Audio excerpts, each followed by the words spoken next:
ভারতীয় আগ্রাসন আমরা একসাথে লড়বো। আমরা লড়বো যেমন তেমনি সঞ্জয় লড়বে, অপু লড়বে, অপর্ণা লড়বে, জয়দেব লড়বে। শত্রু গণ্য করা, বৌদ্ধ খ্রিস্টানদেরকে শত্রু জ্ঞান করা, শিখদেরকে শত্রু জ্ঞান করা, এই নীতি অবলম্বন করেছেন ভারতের শাসক গোষ্ঠী, সাম্প্রদায়িক শাসক গোষ্ঠী।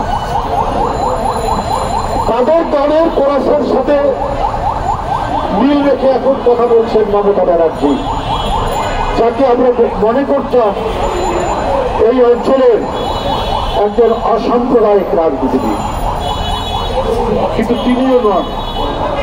তিনিও অত্যন্ত গভীরে সেই কট্টর ঘৃণা ছড়ানো হিন্দু মৌলবাদী বা কট্টরবাদীদের গলার সাথে তাদের সাথে ঈশ্বর মেলালেন।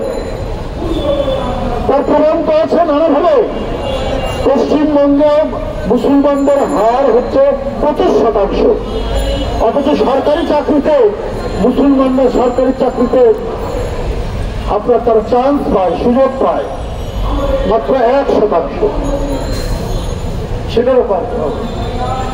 তাহলে মমতা তো কখনোই আপনার সেকুলার ছিলেন না, কখনোই ধর্মনিরপেক্ষ মানবতাবাদী মানুষ ছিলেন না।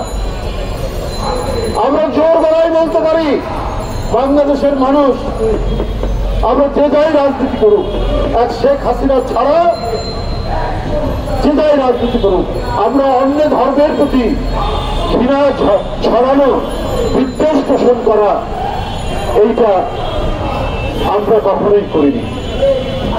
দুর্গাপূজা আসতে তো বড় হয়, আমাদেরও আনন্দ লাগে। আমাদের হিন্দু ধর্ম সম্প্রদায়ের যারা ব্যক্তিবৃন্দ আছেন, আমরা তাকে কখনো ফান করে, রসিকতা করে অথবা সিরিয়াসলি বলে এবারের পুজোর নাড়ু কই, মিষ্টি কই, লুচি কই, ভাজি কই, ওরা এনে দেয়, কাউদের বাসায় যায়, পূজা মণ্ডপে যায়। এই দৃষ্টান্ত অনেক পুরনো। এদেশে যারা ইসলামী রাজনীতি করেন তারাও কিন্তু সাম্প্রদায়িক কথা বলেন না, অন্য ধর্মের প্রতি আক্রমণ করে কোনো কথা বলেন না। এটাও আমাদের ঐতিহ্য, কারণ আমরা ওই ঐতিহ্য মেনে ধরছি। যখন বাংলার স্বাধীনতার জন্য নবাব সিরাজউদ্দৌলা লড়াই করছে, তার প্রধান সেনাপতি মোহনলাল একজন হিন্দু, হিন্দু মুসলমান একসাথে ব্রিটিশ বিরোধী লড়াইয়ের ঐতিহ্য এই বাংলার নবাব থেকে শুরু করে আজ পর্যন্ত এই ঐতিহ্য সবাই রয়েছে। হ্যাঁ, বিশ্বাসঘাতক হতে পারে, হিন্দু মুসলমান হতে পারে। মীর জাফর বিশ্বাসঘাতকতা করেছেন, উনি মুসলমান। জগৎ শেখ বিশ্বাসঘাতকতা করেছেন, উনি হিন্দু। সেটা অল্প কিছু মানুষ, কিন্তু নবাবের প্রধান সেনাপতি উনি তো হিন্দু, এবং নবাবের জন্য লড়াই করতে করতে নিজের জীবন দিয়েছে মোহনলাল। মীর মদন, এরা লড়াই করেছে নবাবের জন্য। আমরা তো তাদের উত্তর শুনি। এখানে আজকে যারা অবলম্বন দাস, অপু, আজকে অপর্ণা, আজকে সঞ্জয়, জয়দেব, আমরা যারা আছি এখানে মুসলমান সম্প্রদায়ের ছেলেরা, আমরা তো সেই সিরাজউদ্দৌলা আর মোহনলাল, মীর মদনের উত্তর শুনি। তাই ভারতীয় আগ্রাসন আমরা একসাথে লড়বো।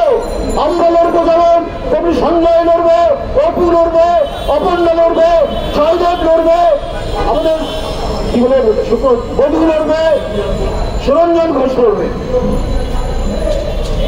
এটা তো আমাদের ঐতিহ্যের মধ্যে আছে। আপনারা আমাদের পতাকা আগরতলা সহকারী হাই কমিশনের গেট ভেঙে সেটাকে ট্রেনে নামিয়ে ছিঁড়েছেন। এটা তো প্রচন্ড আঘাত, করোনার আঘাতের চাইতে বড় আঘাত দিয়েছেন আপনারা ভারতের সাম্প্রদায়িক শাসক গোষ্ঠী। আমরা কি এটা ভুলে যাব? আমরা কেউ হিন্দু, মুসলমান, বৌদ্ধ, খ্রিস্টান, এই যে বৌদ্ধ সম্প্রদায়ের আমরা এইটা আমরা কোনোদিন ভুলে যাব না।